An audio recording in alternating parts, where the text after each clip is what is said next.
to imagine all life as you know it stopping instantaneously and every molecule in your body exploding at the speed of light. Total protonic reversal. Protonic reversal. Protonic reversal with your host, Conan Neutron. Broadcasting from a secret underground lair in Milwaukee, Wisconsin. A gigantic middle finger to everything that is rock about music, rock and roll, and corporate power. The thing is, though, if you don't laugh, you're going to go on a killing spree with sharpened nails. Confidence of a hero or a fool. I wasn't exactly certain which. Could not be more professional. It's a real one. I choose to devote my life to. That's okay. It means something. It means something. And take that away. You know, that's my take on it. What's yours? Protonic reversal. That's like a science thing, right? Indeed it is. It is a science thing. It is a science place. It's a scientific fact. We're all up in your face. Once again, for the one, the only Protonic Reversal. Welcome to it. Welcome to it. Welcome to it. Tonight's very special episode, Protonic Reversal. I'm Mr. James Woodard of The Grasshopper Lies Heavy. Who has the wisdom of having a full sentence long band name, because that's how true players roll. What's up, man? Wow. What's up, man? How are you doing? Good. It's good to see you. You got a new record, dude. In a time where it's very difficult to get a record out. Like what vinyl being. I want to say short supply. That isn't really true, but it seems like it's taken a long time to do stuff. Let's put it that way. The records aren't in hand yet. But we're supposed to have records. But you congratulations. It's always a nice feat to be able to do that. I had to spotlight you there. In case you're wondering. Spotlight. Okay. Grasshopper Lies Heavy. What's this fucking asshole doing? Yeah, man. Thanks, man. It's been crazy. It's been crazy. It's an accomplishment. I mean, it's always an accomplishment to put an album of any kind. But I mean, especially in these troubling times, it's a pretty big deal. And it's been a bit, right? It's been a bit for Grasshopper Lies Heavy. Yeah, we put out a collection in 2019 of a bunch of our older records, and then we put out a record in 2017 maybe. Well, yeah, it's been a little bit. So this one, of course, it's on Available Learning Curve Records. A cult that worships a god of death. How do you come by that title? That's again sentence long band name, so you know how you roll. But sentence long album titles is like the frosting on the cake, huh?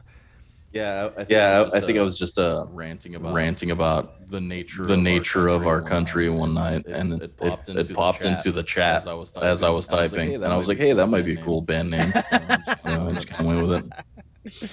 It's a good one. It catches the attention. It catches the attention, to be sure.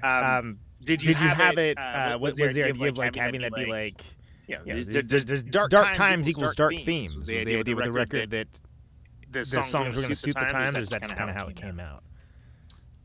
Actually, we had written a lot of these songs before COVID hit, so some of the themes just like kind of lined up.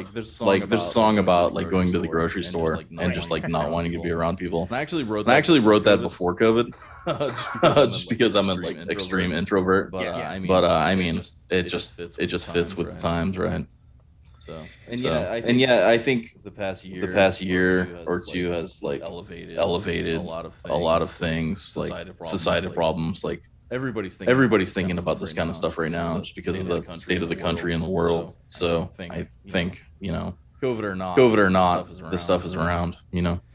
As someone that has always loathed shopping and specifically going to the grocery store, I wondered if that existed before COVID, but that was before it became like a game of deadly tag or something, like zombie invasion tag. Yeah, exactly. But it is funny because like that is something that's a niche interest, but the folks that know like, yeah, I fucking hate that. And then like now it's like, oh yeah, that actually potentially deadly because of this chosen facts crowd that Hey, doesn't doesn't apply to me. La la la la la la la la la la. Yeah. But I mean, the band. I think the records have a serious image, and we kind of have really goofy personalities. We're all just like laid back, regular people, and we like smile while we play, and we have a lot of fun. So I think there's sort of like a duality there. But I think when putting on a record, I don't want like a silly looking record, so I kind of have to put on my serious face. Right. Well, and it's and again, as much as it's like heavy, crazy, proggy sounding, big dudes yelling energy music. Like it is very clear you guys are enjoying yourself, and not in the way of like being the enemy of smiles or anything along those lines. Like it comes across. Yeah, and we're like absolutely not like aggro macho dudes or anything. I'm more likely to give you a hug after the gig, So, but yeah.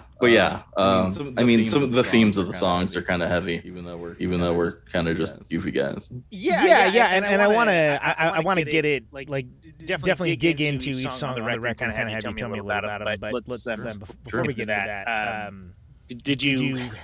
How'd you come by? I feel like Dalmart had an interesting story that I have forgotten. Like I mean, it's cool. It's cool looking. It looks like to me it looks like a classic like paperback sci-fi. But like not that it looks like a specific artist, but looks like the kind of book that you're like, oh yeah, let me get this Philip K. Dick book, and then here's an earbitten copy of Dune as well, and I went to art school, and I have like a ton of painter friends, and we have a pretty thriving local art scene here in San Antonio. So I always try to work with local artists and kind of find like pre-existing artwork that will fit our albums that is like thematically appropriate. And I find that to be like a fun challenge, really. And all of our full lengths are like that. It's just pre-existing artwork that I found. But I feel like I want to support local artists a lot, and I think no one makes money off this kind of stuff, right? So we might as well feature people we like really love and respect. Get it while you can, and celebrate each other as much as you can, because it is community. It's meant to be a community. Oh, absolutely. And it's not just bands; it's also artists, So, the painter that did the cover, his name is John Guzman. He's a really cool up and coming painter in San Antonio. He's actually leaving Texas for an art residency coming up pretty soon. So really exciting times for him, actually. He won't be cheap next time. Good for him. Now his price is going to go up. Bad for us. Yeah. It's funny I realized too. For whatever reason, there was sort of not a lot of Texas outfits on the show recently, and then this has been like a deluge recently. Much like it was pointed out to me that like I had a bunch of Australian guests all kind of happen at once, which I guess I wasn't really thinking about it, but I don't think I've ever had anyone on the show from San Antonio. Now that I think about it, maybe not a while at least. It's usually like Austin tends to be a lot of musicians there. I don't think I've played San Antonio since like 2009. Yeah, I was gonna say. So, but there is a world down there. I mean, is that something that you're connected to and have roots in? Like, what's the story with San Antonio? One of my longtime collaborators, his name is Bob Catlin. His roommate is the old Butthole Surfers bass player, and so Gibby Haynes went to college here. David Young went to college here. Butthole Surfers claim Austin, but a lot of those dudes are from here, and they recorded their first demos here in San Antonio. And a couple of the Scratch Acid guys are from here. San Antonio is more known as like a metal town in the 70s and 80s. There were like metal DJs that really brought a lot of British bands over here, like the new wave of British heavy metal. There was a DJ here in San Antonio that was kind of spearheaded that a lot. But yeah, the noise rock thing was really mostly just like the Butthole Surfers. Everybody talks about them here, and of course we had Taco Land, which is like just kind of like a legendary music video. Of course, that everybody played at. I remember Taco Land from Replicator was amazing. That was the place to go. Yeah, absolutely. And then is there? I guess is there an audience for kind of like weird, loud, crazy music now? I mean, like without taking like the historical aspect across from it, like. Well, it's weird. San Antonio's real cliquey, and it's a metal town. If you sound like traditional metal, people are gonna love you. Or if you just sound like indie rock, people are gonna love you too. We've always had sort of an issue with audience here. We've really had to like kind of like forge and create our own audience through the years, and it's been tough, but it's been really fruitful. People definitely come out for our shows. But we've been a band for over a decade, and we've been one would hope that testing our metal would come out. Yeah. So.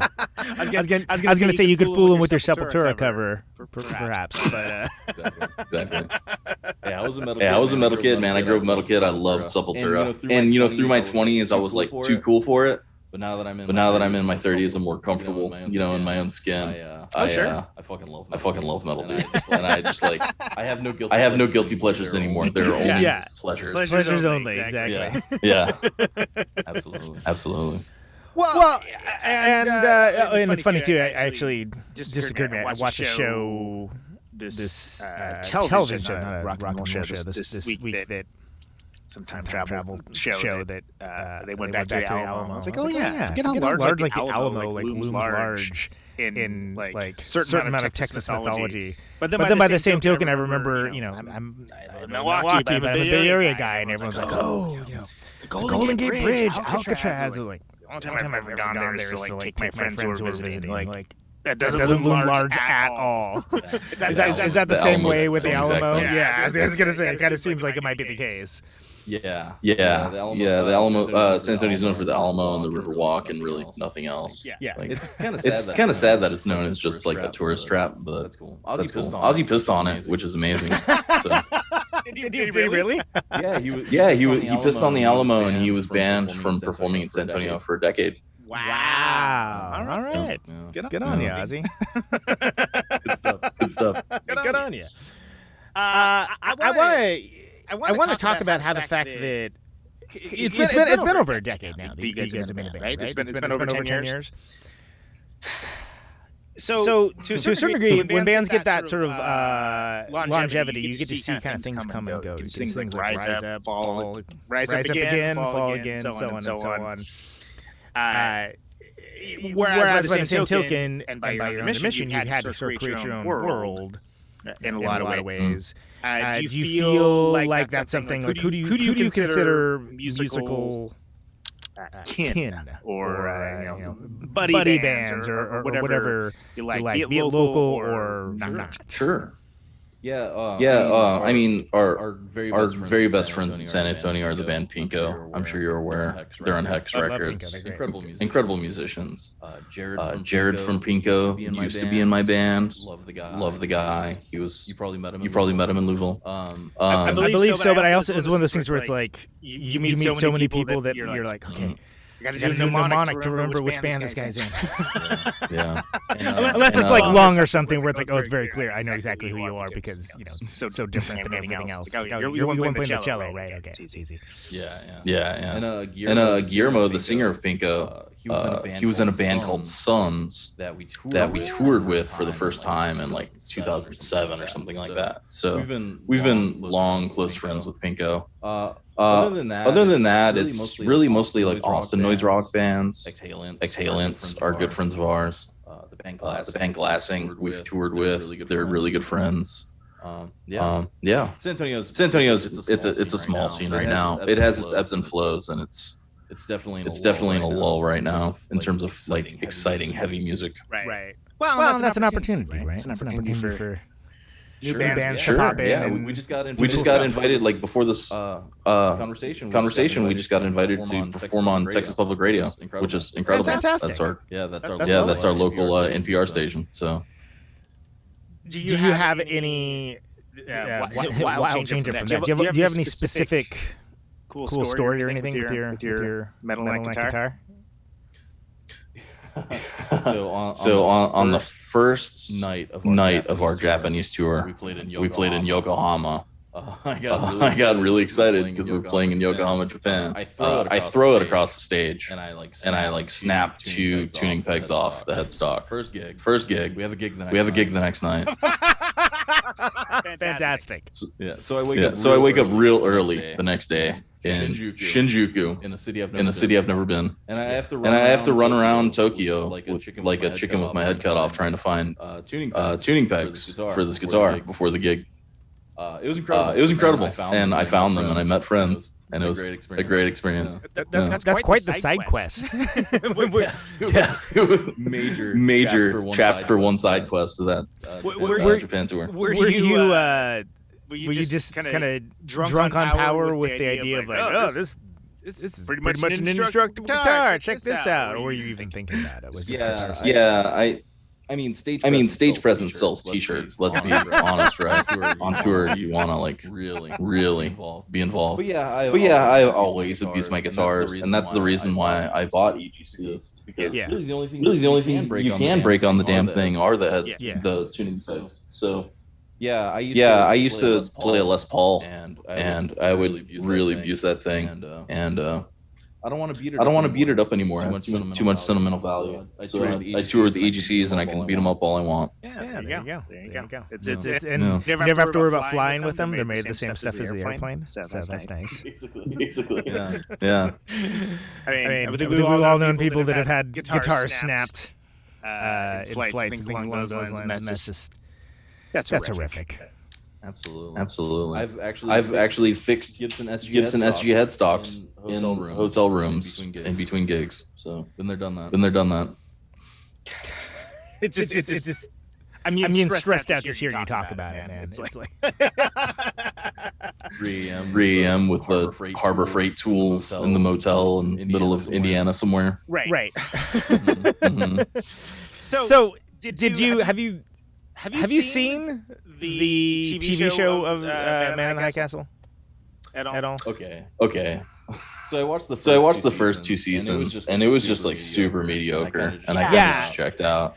Because the book is like one of my favorite books of all time. Not just a science fiction book, but one of my favorite books. And I was like, I don't want to even watch this if it's not going to be everything I want it to be.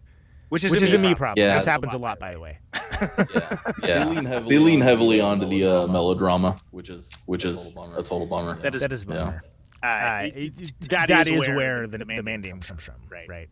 Yeah. Okay. I was going to say it's a pretty specific band name, so it would surprise me if you said no. But which I guess we should maybe expound for the non-sci-fi nerds in the audience that there's a book within a book. So Philip K. Dick, he's just one of the most prolific and interesting sci-fi writers of the 60s, 70s, and 80s. He wrote like Do Androids Dream of Electric Sheep, which Blade Runner was based on. I was a huge Philip K. Dick fan in college, and it's kind of like a book within a book. In his book, The Man in the High Castle. It's really interesting stuff. So, but yeah, and it's there's I feel like there's been some other stuff to sort of rip that off that's tried to do that kind of thing. But the idea is like an alternate history, right? Like it's like, hey, what if things had gone a little bit differently in World War II, and then what would that world look like? So on and so on. Right. The only thing I can think of that really has done in as far as the book goes in such a cool and subtle way was they did a thing called Confederate States of America. Sometime back, which I think was like a TV movie or miniseries or something. But I thought that was really well done because they even did like the commercials and stuff like that. Where it's like, oh, this is like if you kind of if you walk into a blind, you're like, what am I watching? What is this exactly? And then you're like, oh, okay, I get it. Like it was just sort of like real commitment to the bit as far as that goes. Did you have any reservations about picking a band name that long and esoteric? When I was in college, no, but I never thought this stupid band would last for 15 years, so I'm kind of stuck with it now. You don't have to like your own band's name, right? Yeah, well, at least it doesn't spell out dick or something along those lines, you know. Well, I guess that would be kind of cool. I wish it did. If the acronym was something cool, that would be something. Well, the nice thing though, here's the turnaround, right? For everyone that is maybe not so stoked about having a really long band name, probably not going to be another band called that. True, very true. So you get to be unique. You get to be, if somebody Googles you, that's what shows up. Well, and Valis was already taken. So yeah, and that's when where I heard that word before I ever read the book, and I was like, oh, that's what that's from. Cool. I was like, oh, is that Latin? What is that? Yeah, I don't know. It's a pink satellite in space. Yeah, exactly. So I want to give. I want to talk about the new record. I also kind of want to talk about some of the old ones as well. I guess let's start with. So you did this with Gay Witch Abortion. How did that all come to pass? I thought that was a good record. Got that one. Yeah, so like Minneapolis is basically like our second hometown. I mean, we have bigger crowds there than we do at San Antonio.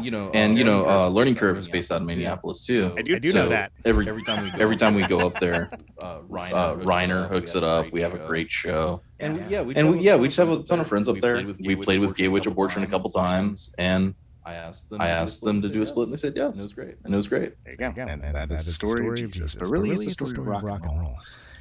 Absolutely.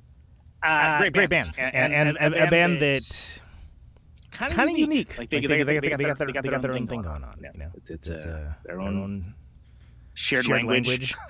Yeah, between those guys. I mean, it's like a two-piece, and two pieces were really hot in the mid 2000s. But they have like their own thing, and it's almost like John Bonham playing with like somebody. Robert Fripp? Like somebody from the Locust or something. Oh yeah, it's crazy. That's probably more accurate. Yeah, you're right. I was immediately going down the prog hole, but I think you're more. Yeah, that's for sure. Yeah, they're a powerful band. I like those dudes a lot. Yeah. Sick as drummer too. That dude is insane. Have you seen and/or heard Neutron? No. I've heard of them, but I've never checked them out. Yeah, so that's Adam Marks of Seahorse and such, and Paul from Hammerhead and Baz, and then Sean on drums, and it's great. And that was the second to last show. One of the bands that played the second to last show before stuff changed with us. So I got to see him play, which was nice. I think they maybe have something on like one of the. Like one of the learning compilations, maybe if I remember correctly, but I think that would be the one they released. Yeah, I think they may have been on one of the Held Hostage compilations. Yeah, exactly. Yeah. You should check them out, bro. They're good. So talk to me about All Sadness, Grinning into Flow. That's 6-7 years back, somewhere along those lines. Yeah, that was our like first record on Learning Curve, actually. So we shipped that one around because I really wanted to put that on vinyl. Yeah, that was.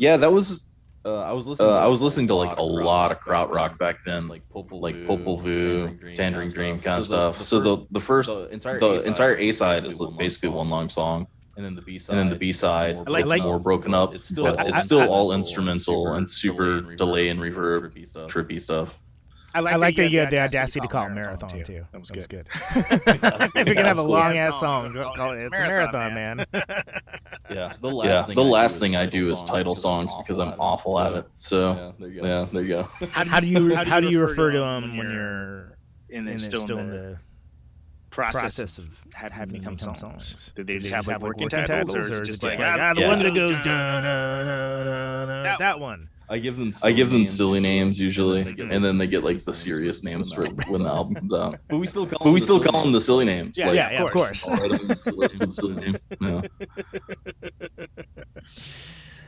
one's got a good paperback sci-fi used bookstore sort of vibe to the Altmart as well. Like it's got kind of like, what is this? That was my ex-girlfriend. My girlfriend at the time, local artist named Megan Fest. She embroiders like postcards. Oh, yeah, it's really cool. so like the front of the album's the front of the postcard, and the back of the album's the back of the postcard.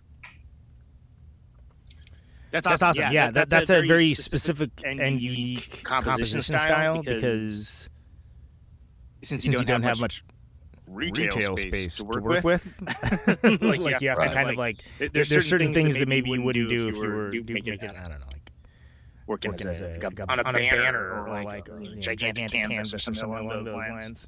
Yeah. And I feel like our name's so long that it's hard to like. We're never gonna have like a cool logo or anything. So like we really just like want to have like exciting visuals for the artwork. Like, you know, like good art. I'd like labor over finding the right art for our albums. What if you had a grasshopper and he was lying heavy because he like ate a bunch of food? Yeah. A local magazine did that, and I sure they hated. It's like, yeah, guys. All right, this is the literalist translation of the thing. That's what we're doing. It's like Friday after lunch decision. Yeah, we need an image. No. Yep. Make a grasshopper, and he's engorged himself with deliciousness. God bless him. And then you got the so then you got the cavern, right? Yeah. So that's that was a little later. That was actually kind of about when you. I think that was when kind of first came to my attention, which was I want to say it was 2017. Yeah, I think it was 2017. Yeah, I met a local filmmaker named Dave Sims. We worked at the same company, and he was making really cool short films, and he approached me about it, and it was a lot of fun. I collaborated with my friend Bob that I mentioned. His roommate is the Butthole Surfers bass player. We just spent like 3 weekends together, like smoking a lot of marijuana and just like playing with synthesizers and shit. And it was tons of fun. Bob has a bunch of invented instruments that he has, like a log with a bass pickup. Nice. We got a lot of cool organic sounds on that record, and it was a ton of fun. Was it a different experience doing something as like a score versus making an album? What kind of things were you thinking that were part of the process? Like, did you have the movie to look at ahead of time, or was it something like? Make the music he was still like editing it, but I had like an uncut version. So I watched different scenes, and I was like, oh, this scene should have like a rockin' riff, or this scene should just have like synth drone. Yeah. And then we got together and we kind of just played it on a monitor as we did it, and it worked out great, man. It was a really organic experience. I was stressed about doing it, but it just came like freely. It was awesome. It's something where I'm always curious about that. I'm always kind of most curious about finding out like what works and what doesn't, that kind of thing. Because I am such a fan of film, but I'm also I think it's almost the best kind of scores are not necessarily going to be first and foremost the thing you think about. Like it's there to like serve the overall presentation. Meaning there's some scores I love, but it's like, oh, that's almost distracting, and it's like, oh, that's cool. Where did you come up with that? And absolutely, unless the movie's pretty amazing, John Carpenter, then you're maybe not going to feel that way. But well, luckily this movie had very little dialogue, so it was really like a lot of a blank canvas, and I just had to like set the tone properly. It almost seemed like it'd be a cool thing to like have playing and then have like the live accompaniment or something along with it, just because it was so. I mean, do you remember back in God, that was such an early 2000s thing, all the post-rock bands like, oh, we're really playing well, we love players or something. Oh, I did that. Yeah. That was pretty common. Which I'm not against it. I was like, oh, that's cool. There's something to focus on rather than watching dudes like guitars hiked up here tapping away. There's nothing wrong with that. But yeah. I'm not against that. Like I said, stage presence is everything. So if you have no stage presence, do something else. Flashing lights. I don't know. Absolutely. I think back to were you familiar with that band 31 Knots from Portland? Do you know them at all? First, we played them a lot. And first couple times I saw them, I was like, oh wow, the music's really great. It's like, oh, but this is definitely some Plinky Plonky Prog stuff. And it's like, okay. And then like, I don't know what happened, but next time I saw him, like Joe was just like flailing around, but he's also like, really controlled, kick-ass like playing, but like found a way to like make it a like exciting live show as well. That's awesome. There weren't a lot of bands that like are doing that delicate kind of fretwork, but also thrashing about. It was a nice incongruent element that it worked. Oh, absolutely. That's the story about how 31 knots there. So you're welcome. I'm not that good. So when I flail around, I make mistakes. But again, I feel like again, stage presence trumps musicianship in that moment. Well, absolutely. Yeah. I mean, and that's something where you're giving someone a show. Yeah, right? Yeah, absolutely. So give him a show.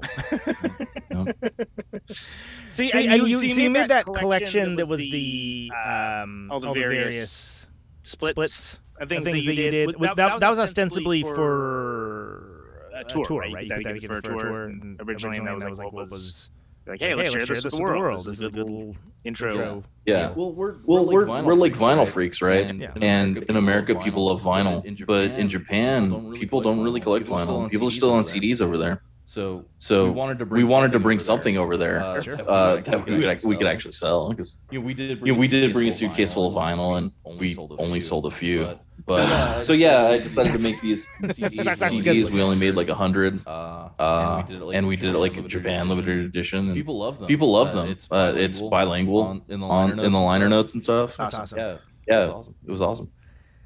How that all come to pass? Was that this like a band goal for? Hey, let's go play in Japan would be a cool thing to do. Let's do that. Well, I always wanted to get out of America, and I still want to do some European tours and stuff. It was kind of like a goal. But when our newest drummer Steven joined the band, maybe 2018. He had actually done a Japan tour with his previous band, which was a post-rock band called Bright Like the Sun. And so he still had a relationship with their tour manager. So it was pretty easy to just like be like, hey, we want to do a Japan tour. And he liked our stuff, and it fell together like really easily. We kind of lost our asses on that tour because it was one of those exploratory first tours where you go out and you start the network. You know what I mean? Yeah. On the next tour, planting seeds. Hopefully we'll be a little more. Where you're. The idea is okay. Then now we're gonna come back in a couple years, and like maybe those people that we saw like are gonna come out. They're gonna bring some friends, like they'll build some roots, grow some roots from the seeds that were planted. We made a lot of friends in bands. I actually want to bring some of those bands over here to the States once we're out of the apocalypse.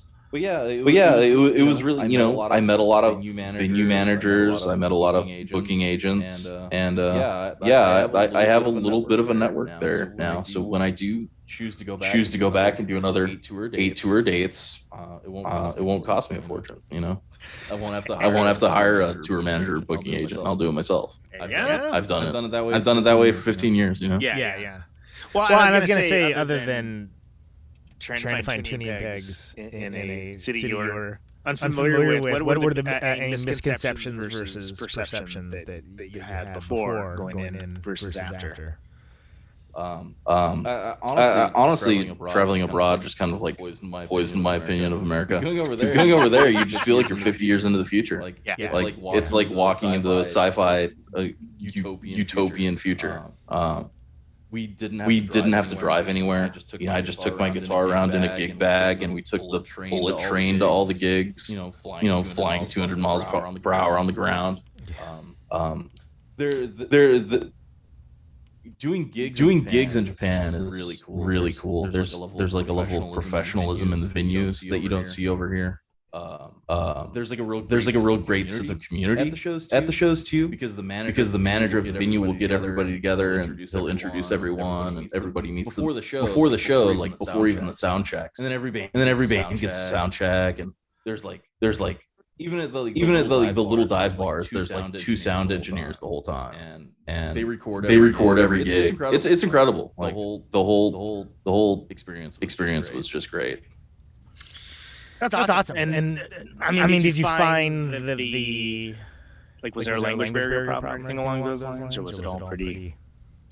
A little bit. Our tour manager helped there a bit, but I think we could have gotten away with it without it, just with technology. Just because Google Translate is great. You can just take a picture of the sheet they give you when you walk in and translate it. And a lot of people know enough English to help you when you're like lost. And I knew like a little teeny bit of Japanese, like so I could get around and stuff. That I mean, it was a challenge, but it wasn't nearly as big of a challenge as I expected it to be. Yeah. That's awesome. I mean, I've many that have. I've never played a show outside the U.S. except for one Southeastern Canadian tour, so I'm always eager to kind of pump you for information as to whether it was awesome or not, or maybe more typically, how was it awesome? Specifically, go into detail. Thank you. You absolutely have to do it if you have the opportunity. I mean, lose that money. Do it. You only live once. So, and you got a couple things. There was a Diesel Lizard cover that predated the record. Was that recorded around the same time, or was that kind of like a hey, here's the thing while we get the other thing ready kind of situation? Actually, there's a secret there that we released that last year, but it was actually on a hard drive for like 3 years.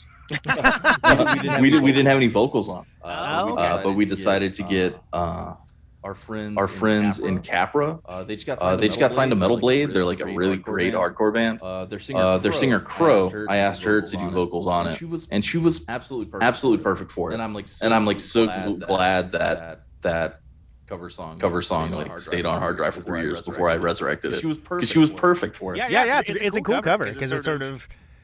I mean. I enjoy covers that are faithful to the original. It's always nice when there's like something kind of different. That's sort of like, oh, that's cool. Interesting. Gonna make you think about the song in a different way. Yeah, well, she kind of retextualizes it because she's a girl. It kind of makes it sound like it's about some kind of neckbeard dude or something. Precisely. Yeah. Which is great. I mean, it's a rich topic. There's a lot of ground to cover there. Yeah. Well, we did a couple COVID singles. That one and the Sepultura cover. We're actually working on another one right now with another guest singer. I don't want to announce it yet, but it's really cool. I'm super excited. So. Very cool. Excited to hear that. So then why don't we do this? We can go through a cult that worships a god of death, right? And sure. Go through each of the songs. You could tell me a little bit about each one. Whether it's lyrical inspiration, arrangements, where the title came from, some people were recording it, etc. And just kind of give people a glimpse of this awesome record that you put out. Too kind. So you start off with that kind of slow burn. I guess you got to give it, if you want it to be differentiated in the aggregators and things like that, you got to give it a title, right? So, but it's not a titled song. It's like intro to the. It's like the THX sound, but like 2 minutes. Yeah, exactly. It's like the hill at the top of the roller coaster before you get out. Exactly. Every great album has that. Did you have the idea that you wanted kind of a cinematic intro like that from the jump? No. I actually we had put the record together, and I needed like 3 minutes for side A. So I was like, hey, I'll just throw an intro on it. Pragmatism, my friend. Fair enough. Yeah, I've got a pile of synthesizers over here, so I was like, hey, I'll synthesizers on the record. So it's just scary synthesizers and guitar, really. Yeah. Well, and it's a good mood setter. It lets you know like something ominous is about to happen. So that's always nice. Yeah, and if you don't like it, you can just skip it and go to track 2. which we have already talked about. The act of buying groceries, which is for some of us a bit of a chore, and that's in non-COVID times. So talking about that one, it was as someone who also likes to write songs about things that annoy him. Why did that come to mind? I feel like really goofy doing like super serious lyrics just because I'm not a super serious guy. And so I take a lot of inspiration from like self-deprecating lyricists. Like that dude from Piss Jeans. I think he's like one of the best lyricists of like our time. And so I kind of like took a Piss Jeansy approach to the lyrics on a couple of these songs. And that song's just about how like I don't want to be talked to at the grocery store. Like, so but that one's like really a collection of like riffs that I had on the back burner for a long time, and it's just one of those things where all the riffs come together, and I thought I needed vocals, so I did vocals on it. You know, vocals are really something that like come last in my songwriting process. Like if a song needs it, I'll do it, but if a song doesn't need it, I'll absolutely not do it. Does it come before or after the title normally? I'm sorry. Does the title inform the words or the other way around? No. When I write lyrics, it's really rhythmic. So I'll just like throw in like syllables, and then like sometimes the syllables will start like coming together and making sense. I'm just barking, really. You know what I mean? So the lyrics are really secondary. Honestly, it's more about the rhythm of the barks. I call that the Stooges school of love it of vocals, because that's totally. That's what Iggy did. It was like, and it makes sense when you think about the fact that his first instrument was the drums. So of course he was thinking that way, right? Mm-hmm. Yeah, when you're in when you're a riff-based band, that can serve you very well. How do you know which riffs fit together? Do you just do it till it sounds good, or what? Yeah, and if they don't really sound good, sometimes I'll just do like dumb tricks until it works. You know, like I always do like gaps in songs, like a 2-beat gap, and then we just jump back in. Sometimes the gap is like the perfect trick, or I'll just do like a little interlude with just a guitar, and then the whole band comes in, and then it works. Sometimes I'll just like crowbar them into each other and make them work, or like the band crowbar. Yeah.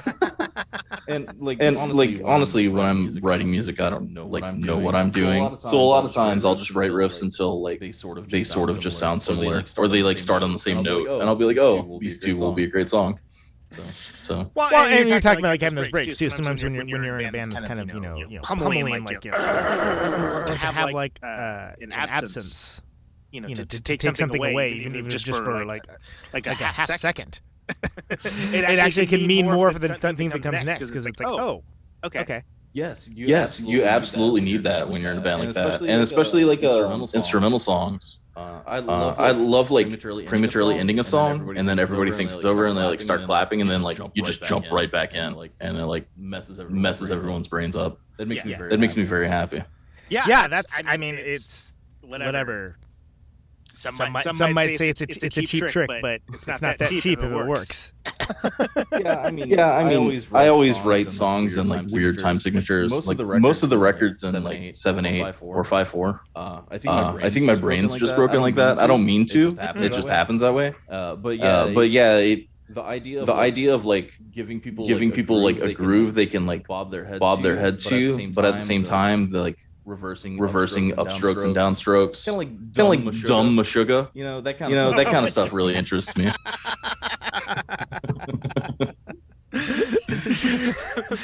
I'm changing the band name. That's a better band name. It kind of works even if you don't know who those guys are. But it's all the better if you do. Where it's like, oh, yeah, exactly what he's talking about.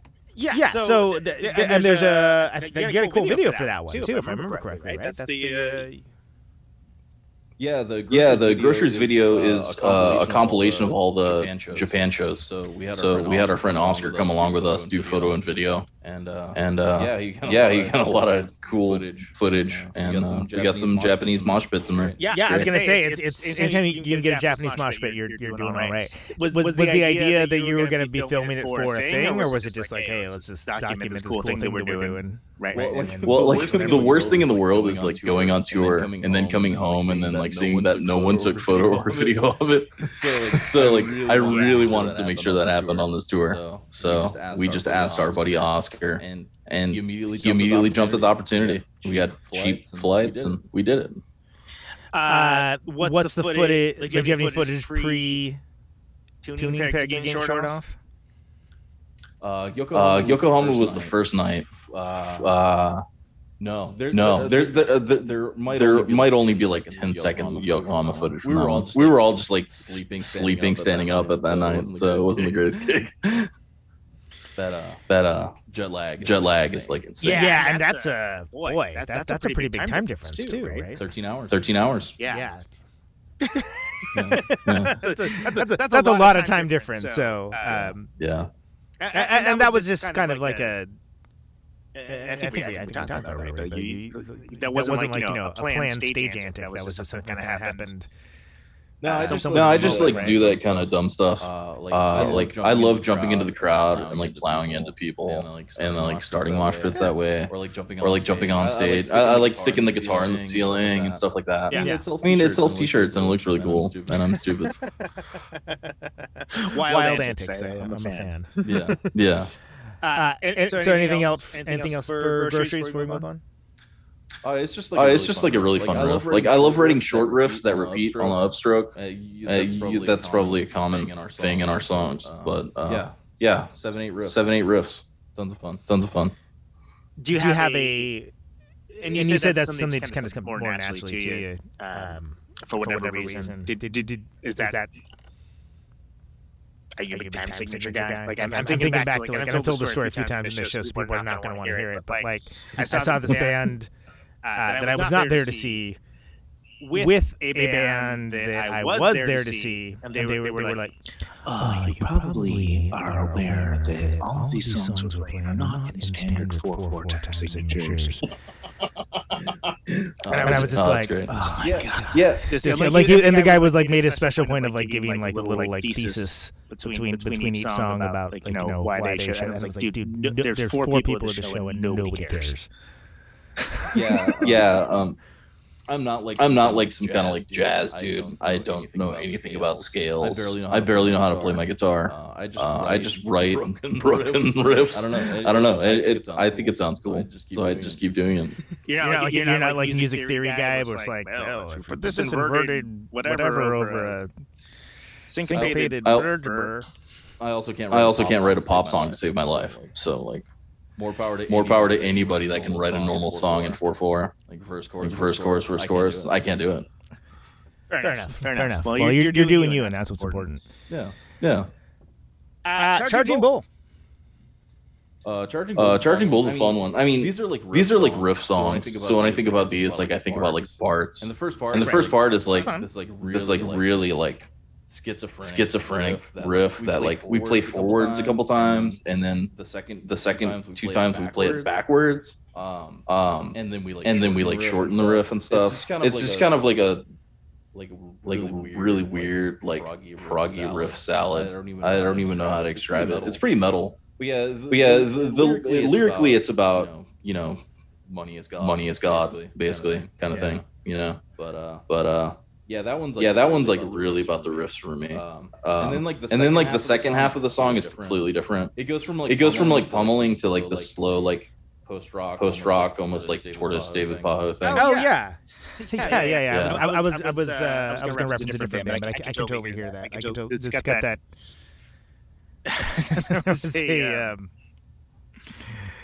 I know exactly what you're talking about. There's a term for that it's escaped me right now, and I thought about it earlier, but I almost didn't sleep at all because we had a tornado in the middle of the night, and I'm like still kind of woozy about it. Yeah, it's my first tornado experience since living in Milwaukee, and being a California boy, earthquakes you don't get any warning, but tornadoes you do. So go to the basement. I'm like, what? Okay, grab the cats. Anyway, that's my excuse for why I can't remember the term I'm thinking of. But yeah, it's got that kind of, it's that thing where it's kind of starts off bold and brash and kind of gets a little more like surreptitious as time goes on. I don't even know why that song works, but people love that. Tend to like really like that song. Like that's their favorite from the record. But yeah, the second half is just like super quiet, like clean guitars, no distortion. But yeah, it just works. I don't even know how I wrote it. Fantastic. How did I do this? Thank God we're talking about it in detail. Yeah. What's wrong with me? Fourth song, Tennessee. Tennessee is a song about touring. We wrote it. We had this disastrous show in Clarksville, Tennessee, on tour with our friends Ghost Police, which are a hardcore band from here. Rest in peace, Ghost Police. But we played this New Year's Eve show at like a cafe/art studio that was run by this like majestic drag queen. Like 0% body fat, 6'7", just like beautiful man. And it was a spirit animal party. Everybody was dressed up in these like dumb costumes, and some kid showed up and gave everybody acid. So the entire crowd was just electrified on LSD. And we go up there and play, and they're just like absolutely still. It's just like no movement. They hated us. And then Ghost Police went on after us, and they're a very confrontational band. The singer's like Eugene from Oxbow. He's gonna get in his tidy whities, and he's gonna scream in people's faces. Yep. And I want my money back if those things don't happen. You know. Yeah. Everybody was just stone faced. They hated us, and people were. This lady walked up to us after we were done playing, and she shook Steven from Ghost Police's hand. She's like, "I am so glad you guys are done playing." Tennessee. It was a horrible place, and I wrote a song about it. It's really just about the frustrations of like driving 8 hours and playing to 10 people. Right, which anybody who's ever played in a touring band that's not super well known knows well, as evidenced by Eric's fantastic documentary that came out recently. It's a unified experience of frustration and. What's the title of it? Why am I doing this? What am I doing with my life? I felt like that film was like group therapy for all of us losers. I'm kidding. I love touring, and it's just you come back with so many stories, and I feel like touring is like life concentrate. Things happen. Like so many things happen per day, and you're just like every day is filled with things, and you get no sleep, and it's like the weirdest summer camp ever. I don't know how to describe it. It's definitely sadomasochistic and unhealthy, but it's a lot of fun. And so is there a thought towards having that one for placement? Like, was there a thought towards like, this is more like a... Because that's inside A, right? So... There's one more song. No, there's one more. I'm thinking of... You know what? I'm counting wrong. So... But there's a... The reason why I bring it up is because you mentioned that you have the intro piece was like time-based, right? Like you wanted to have like, the time... We wanted to balance. Right? So let's have the intro. And if are you thinking about things in terms of sequencing when you're putting together? Absolutely. I find that like really difficult. And I think a lot about the album listening experience, which I don't think a lot of people care about nowadays. But I personally I try to be like as active of a music listener as I can. Like I'll put a record on the turntable and sit on the couch and just actively listen to it. And I think that's an experience that very few people have nowadays. So I put a lot of value into like the side A flip, side B experience, and the song flow of the record. I think I care about that more than I care of like the CD. You know what I mean? I want the flip to matter. Like I love Pink Floyd, and they did an album called Metal, which is like my favorite Floyd record. And side B is just like one long song, and side A is all the pop songs, and I love that division. It's the same band, but it's very polar opposites. That's my favorite Pink Floyd album, by the way. It should be. Yeah, it's great. How can you? And how can anyone be mad at Echoes, man? It's Echoes. Echoes is incredible. I attribute like a lot of my musical interest into like my mom playing that stuff around me when I was a little kid. Same. 6, 7, 8 years old, listening to Echoes. Know that feel, man. Know that feel. So let's talk about the song that I apparently mentally redacted, Pastor's Pockets, which actually is side A. Yeah, that one's kind of like a it's another riff song, but we use like two guitar tunings in the band. One's kind of like just drop B, tuned a little lower, drop C sharp. With this one, it's like how Chavez did it in the 90s. It's like Clay Tarver. Yeah, absolutely. Yeah. I love EBGAA, and so like.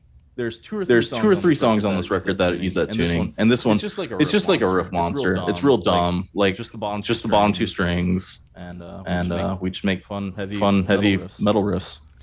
Do you find that using different tunings kind of lead to more interesting like riff discovery, like kind of I've heard that before. Oh wow, that sounds like vaguely like this, but not in that way, kind of situation. Oh, absolutely. Yeah, I love using different tunings. I use DAG a lot on my acoustic guitar. I come up with a lot of pretty stuff on there. Yeah, it's just like I don't know. I just grab a guitar and try to do something unique each time with it. And if it's a dumb tuning, I have like some really crazy tunings on some of the older records. I would have to write them on gaffer tape and stick them on the back of the headstock because I never remember them. AKA the Sonic Youth method. Yeah. Because otherwise you'd be like, what is it? Is it F sharp? What was this again exactly? Yeah. Or you could go the part chimp method and just do G G G G G G. Yeah. That works great. It's an aesthetic, and they wear it well. Works for them. Yeah, exactly. Good for those dudes. They stumbled onto a specific type of hilarious stupidity that is wonderful. I think it's fantastic. It's like I don't know how exactly they came to it. Did we talk about that? I don't remember, but like I love it. Yeah. Good for you guys. That's awesome. Most would not dare to do something like that. Most would be afraid to, and you just full on celebrate the stupid. I freaking adore it. Absolutely. I think Lee Ronaldo did the same thing. Some of the Sonic, all the strings, same tune, same note. Yeah. True, there is some precedent for it, but the one of the things I like about Partnership is that like they do that, but they instigate the as Tim called it, silly little riffs as well, rather than just like the sound. Like Sonic Youth is more sound than riffs in a lot of cases. Not always. Don't write me about this, people. But anyway, that's enough about it. That's enough about Partnership. So side B, you got a suite. You got a suite on this one. So you have it's I can't stay away from my Pink Floyd influences, I guess. Damn it! You beat me to the punch. I was gonna make a Pink Floyd reference, but it's fine. That's okay. So if you're gonna have an audacious title, have an audacious suite of songs. Did you think of them as different songs before they came on, or? I'm sorry. Did you think of them as different songs before they were put together, or is it like how did that all come to pass? Because there's part 1 through 4. Yeah.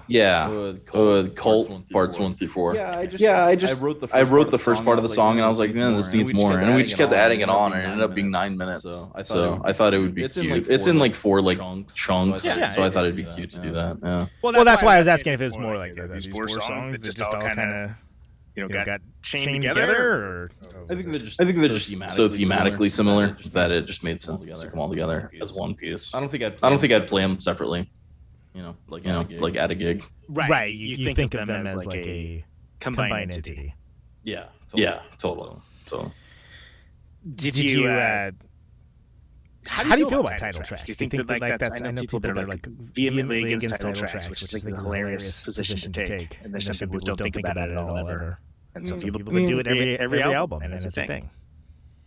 Naming the album and naming the songs is so late on my things to do. Like I'm pretty sure I named that song like right before I finalized the like liner notes or something like that.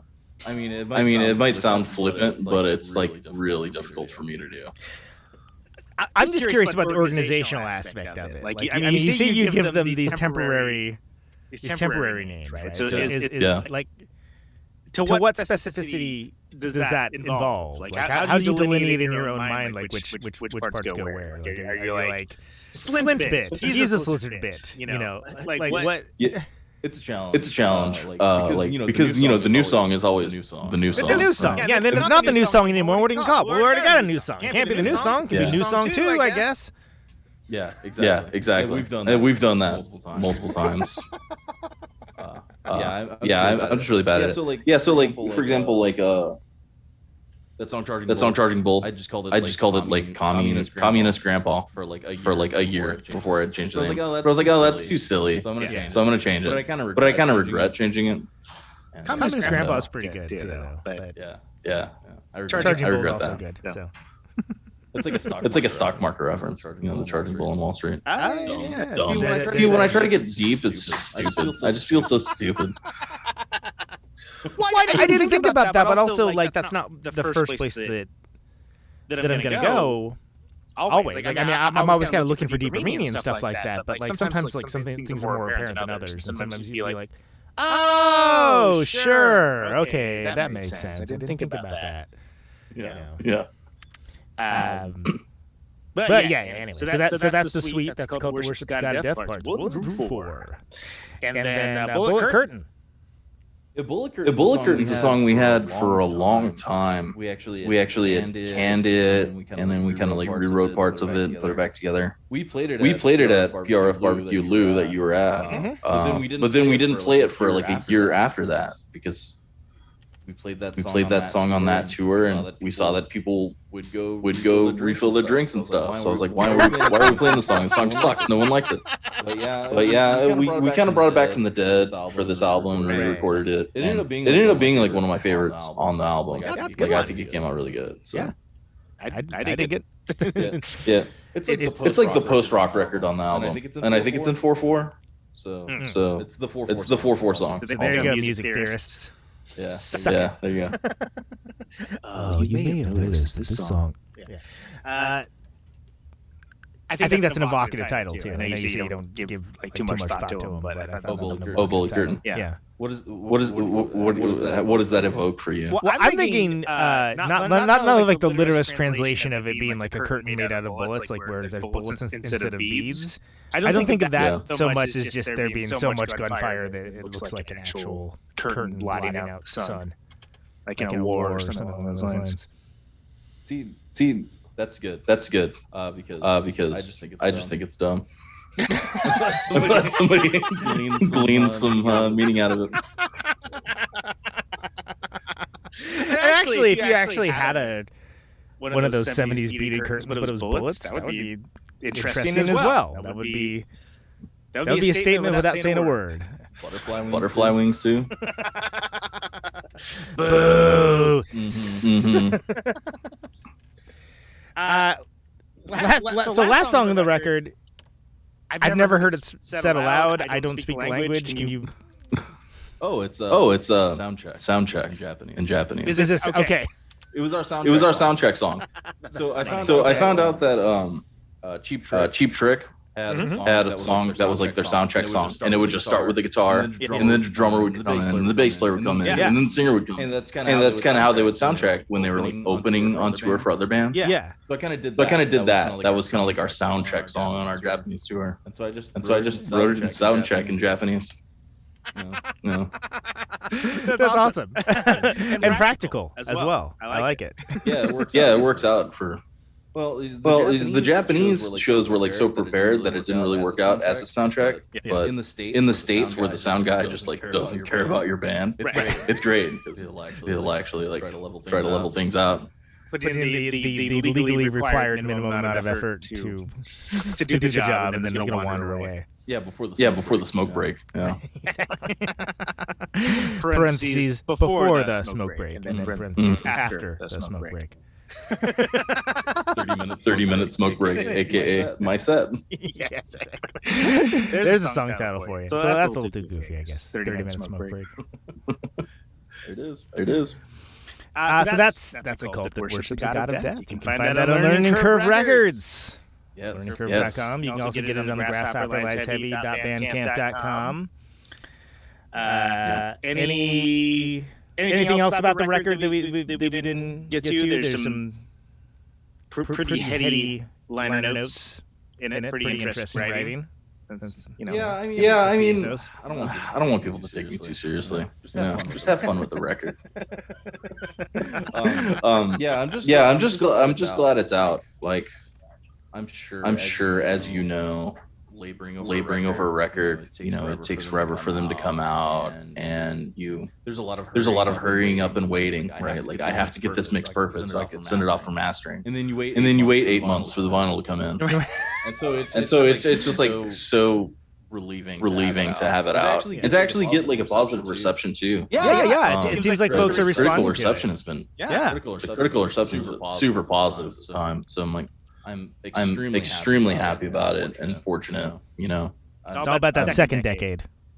Yeah, I guess so.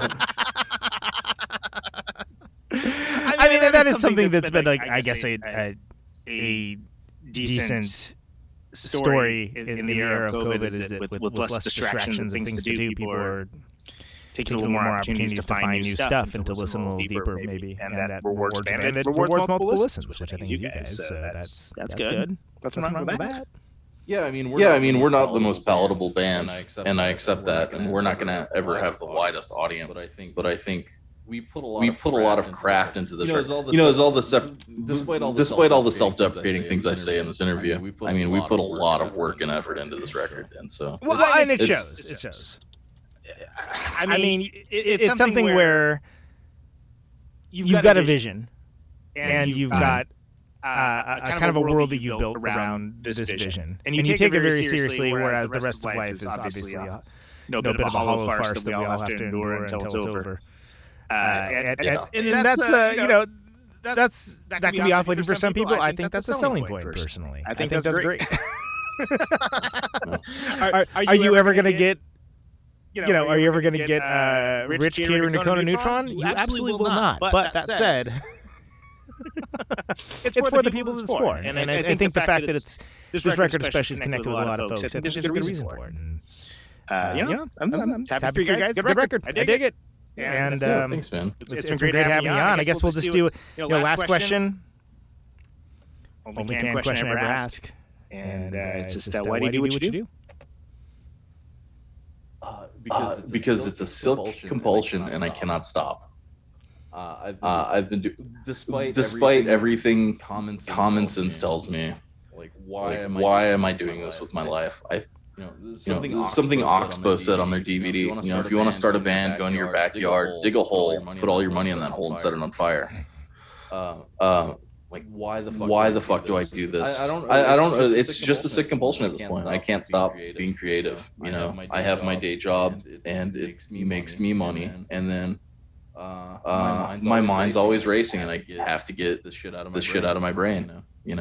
And I'm so fortunate that I have a couple other guys that are like along the journey with me to make this unpalatable music, and to have an audience. I'm so fortunate to have an audience for my unpalatable music.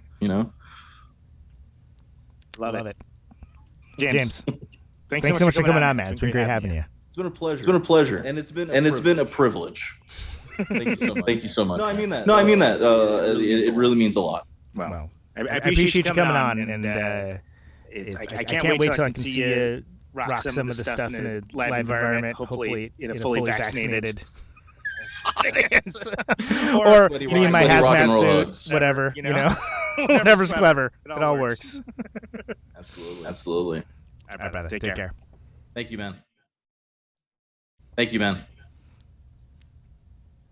Oh, there he goes. James Woodard. Grasshopper Lies Heavy. Cool guy. Interesting band. So the name of that record is A Cult That Worships a God of Death. Right? So you know what you're getting into with the title. It's going to be audacious. And that's available on Learning Curve Records. Go get it. Go get it, boys. Go get it. And recommended. It's a good one. There's a lot of dudes yelling, but in a good way. Let's hear. Actually, we'll do Active Blind. Try that again. We'll do Active Buying Groceries first. This is the Active Buying Groceries You know what? We got the time. We're gonna do it with the intro. Actually, you know what? I changed my mind. We're gonna just play the song. I don't want to do that. Buy the record if you want to hear the intro. Here we go. Active Buying Groceries.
All of those are on A Cult That Worships a God of Death. Available at Learning Curve Records. Also, The Grasshopper Lies Heavy. .bandcamp.com. And there you go.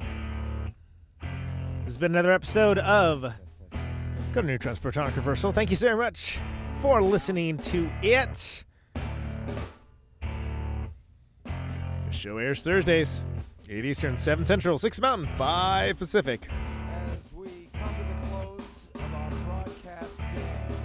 RadioNope.com. Archives at ProtonicReversal.com. Always free. No ads, no sponsors, no kidding. If you like the show, Mr. and Mrs. America, and all the ships at sea, and you want to get episodes sooner, Patreon.com/ProtonicReversal. $1 a month will get you there. It's always appreciated. I've got Thanks for folks sharing the episodes around. 1,000 watts of power. Liking, subscribing on YouTube and all the various podcast apps. Reviews, Ionize the air. nice readings, all that. Helps people find the show.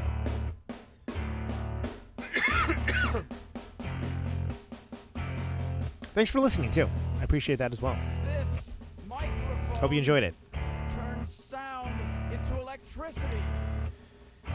And, you know, as always, Can you hear me now? stay safe out there. Out on Route Take it easy. 128, you're dark and lonely.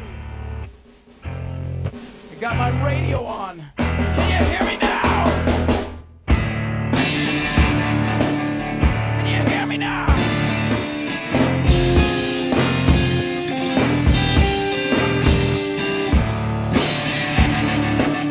Can you hear me now?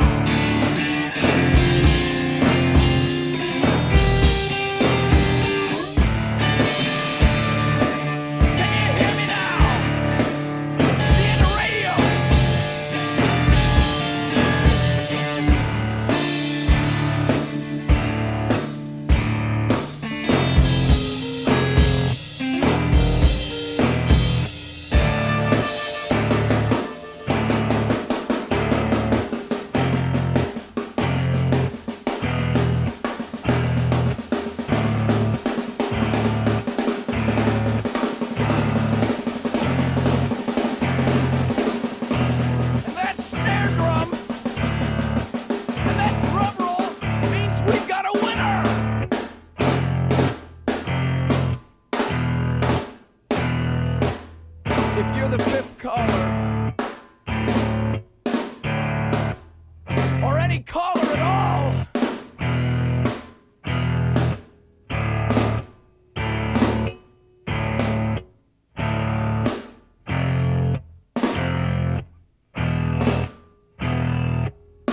welcome to my top 10.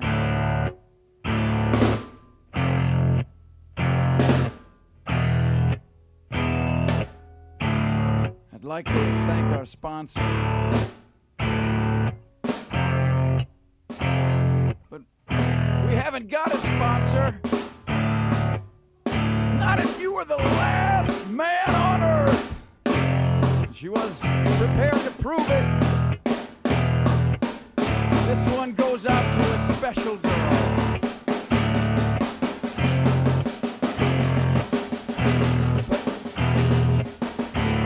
No special girl.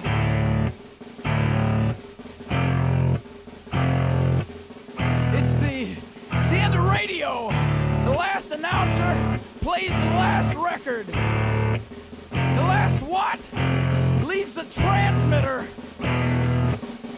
Circles the globe in search of a listener. Can you hear me now?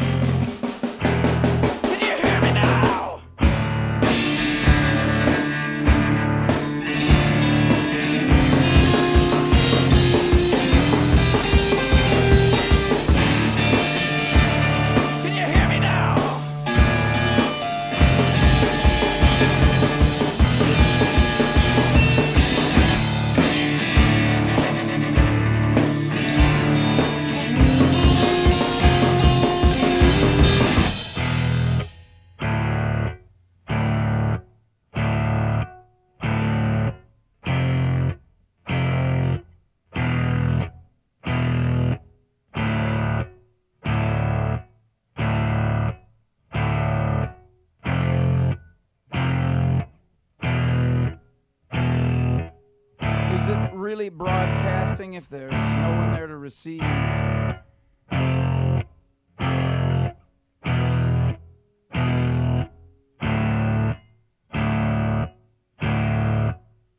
the end of radio. As we come to the close of our broadcast day,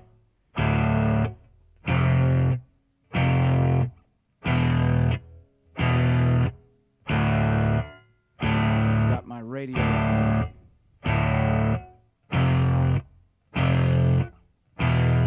Can you hear me now?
This is a test!